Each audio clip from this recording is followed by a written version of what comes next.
बाघा जतिन के बाद कमरहट्टी के धोबिया बागान में भी निर्माणाधीन मकान ढहने के कगार पर। कमरहट्टी नगर पालिका ने घर का निर्माण कार्य रोक दिया। कमरहट्टी के वार्ड नंबर 7 स्थित धोबिया बागान में एक 3 मंजिला इमारत अचानक ढह गई।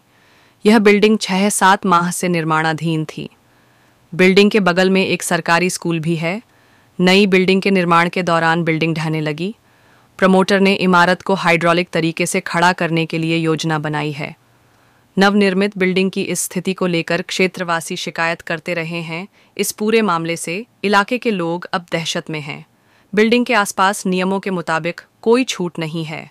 इलाके के स्थानीय पार्षद मेहदी इमाम ने मौके पर आकर घटना का निरीक्षण किया और काम रुकवा दिया।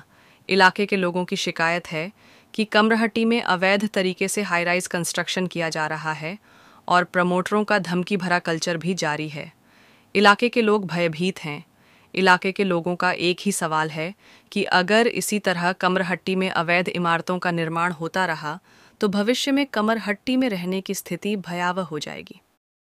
ওয়ার্ডে একটি নির্মাণ ফ্ল্যাট যেটা বেঁকে গেছে, সেটাকে কেটে পিলার কেটে জগ দিয়ে সোজা করা হচ্ছে। আপনি কালকে গেছিলেন, কি বলবেন? আমরা খবর পেয়ে আমরা গিয়েছিলাম সেখানে। সবথেকে আশ্চর্যের বিষয় হচ্ছে সেই বাড়িটার কোনো প্ল্যান নেই। সেই বাড়িটা কোনো পৌরসভা থেকে অনুমতি নিয়ে করা হয়নি।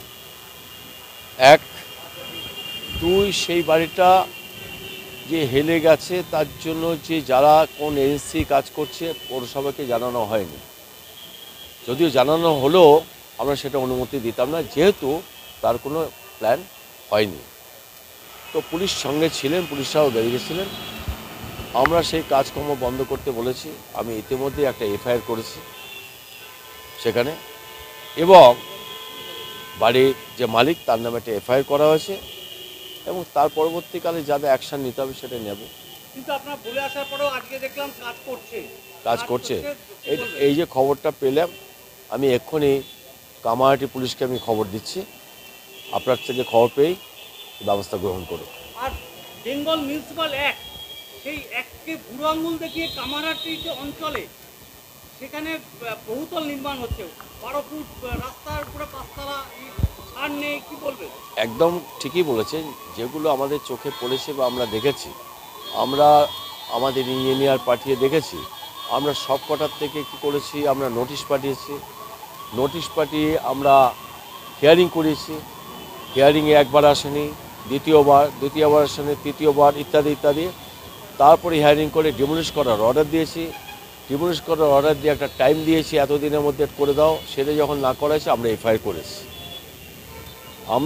করেছি। আইনের জায়গায় গেছে। আইন আবার যা কোর্ট বলবে সেটাই করবে। আমার ওয়ার্ড বটেই। আমার তো আজকে 1-1.5 বছর থেকে আমার নিজের শরীর খারাপ চলছে। ব্রেন হ্যামারেজ হয়েছিল 2023-এ। তখন থেকে আমার শরীরটা খারাপ চলছে। সেই জন্য আমি বেশিরভাগ ওয়ার্ডে মানে এইসবগুলো বিল্ডিংকে বানাচ্ছে না বানাচ্ছে দেখাশোনা করি না। কারণ কি ভাই, আগে শরীর মানে ভালো থাকতে হবে, আগে বাঁচতে হবে, তারপর কিছু দেখতে হবে। সেই জন্যে তারপরে আমিও শুনলাম কালকে এরকম ব্যাপার আছে, গিয়ে দেখলাম। তো ব্যাপার আছে কি, যে বিল্ডিং তৈরি হয়েছে সে 6 ইঞ্চি বা 1 ফুটের মতো হেলেছিল, সেটা সোজা করছে। সেটা হরিয়ানা থেকে না কোথা থেকে লোক নিয়ে এসে ওগুলো সোজা হচ্ছে।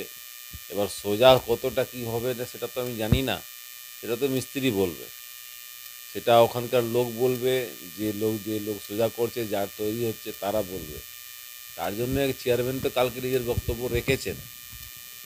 চেয়ারম্যান যখন বক্তব্য রেখেছেন তো তারপরে তো আমাদের বক্তব্য রাখা উচিত না, কিন্তু যেহেতু আপনি জিজ্ঞেস করেন সেজন্য আমি বলছি। কিন্তু একটা ওয়ার্ডে চুলো ছাড় নেই, যে বেঙ্গল মিউনিসিপাল অ্যাক্ট অনুযায়ী যে ছাড় থাকার কথা সেই ছাড় নেই, বিল্ডিংটা 5 তলা উঠে গেল, সেটা কি বলবেন? তাহলে এইভাবে কি বেআইনি? সেটা তো বেআইনি আছে কি আইনি আছে সেটা তো পৌরসভা বলবে। সেটা তো কালকে চেয়ারম্যান আমরা বলেছি, তারপরে আবার আমাকে বলতে হবে সেটা তো আমি জানি না। হ্যাঁ, না তা আমি তো চেয়ারম্যানের উপরে নেই, কাউন্সিলর আছি কিন্তু চেয়ারম্যানের উপরে নেই। চেয়ারম্যান যেহেতু প্রত্যেকটা কথার উত্তর দিয়েছেন কালকে, তারপরে আমার থেকে জিজ্ঞেস করাটা উচিত নয়। আমি কি করে বলবো যে বেআইনিভাবে হচ্ছে? দেখে তো আমার মনে হচ্ছে যে ছাড় হয়নি, নিয়ম মতন হয়নি। নিয়ম কি আছে? মিউনিসিপ্যালের নিয়ম কি আছে? 4 ফুট ছাড়া। আমরা যেরকম করেছি, স্কুল যারা করেছে সে নিয়মভাবে করেছে, প্রপার নিয়মভাবে করেছে আমাদের স্কুল যারাই করেছে, আমি ছিলাম না, যারা করেছে। কিন্তু এখন যা হচ্ছে সেটা আমার সাউথ সাইডে দেখুন, ওয়েস্ট সাইডে দেখুন।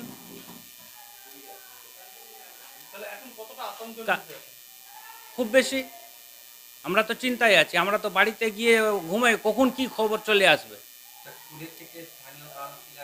হ্যাঁ, কাউন্সিলরকে বলা আছে, চেয়ারম্যানটা আমার লেটার দিয়েছি, কমপ্লেন করেছি, থানায় দিয়েছি। হ্যাঁ, চেয়ারম্যান কালকে এসেছিল, ভাইস চেয়ারম্যান যখন আমরা দিয়েছিলাম, কমপ্লেন করেছিলাম, তখন ভাইস চেয়ারম্যান এসেছিলেন, থানা থেকে লোগো এসে দেখে গেছেন। হ্যাঁ, বিল্ডাররা কাজ করছে, কিভাবে কাজ করছে এটা তো উপরওয়ালাই জানে। হ্যাঁ, এইটাই না, আরও কয়েকটা হয়েছে, এদিকে ওইটাকে সোজা করা হলো। এইটা এই ধোবিয়া বাগানের ভিতরে সামনে ও বিল্ডিংটাও বেঁকা হয়ে গেছিল। সব বিল্ডিং এখানে বেঁকে যাচ্ছে মোটামুটি প্রায় যেটা ভালোভাবে কনস্ট্রাকশনের কাজ হচ্ছে না সেগুলো বেঁকে যাচ্ছে। অনুমতি কি নেওয়া হয়? কারণ একটা বিল্ডিং তৈরি করার ক্ষেত্রে পৌরসভা থেকে অনুমতি নিতে হয় এবং সয়েল টেস্টের ব্যাপারটাকে নিয়ম মানতে হয়। নিয়ম মেনে কি হয়েছে? ওটা নিয়ম মেনে হয়েছে কি হয়নি এটা তো আমরা বলতে পারবো না সঠিক। আমরা যা আছে আমরা নিজে ভাড়া বাড়িতে থাকি, কিন্তু হ্যাঁ পাশে হ্যাঁ যে কোনো সময় হতে পারে। এটা তো মানে বাচ্চারা আছে, ছোট ছোট বাচ্চারা পড়তে আসে, তার জন্য তো অনেক প্রবলেম দাঁড়িয়ে যাবে না। যদি বিল্ডিংটা বসে যায় তাহলে ছোট ছোট বাচ্চা মারা যাবে, যার বাড়ির লোক মারা যাবে, তার তো ক্ষতি।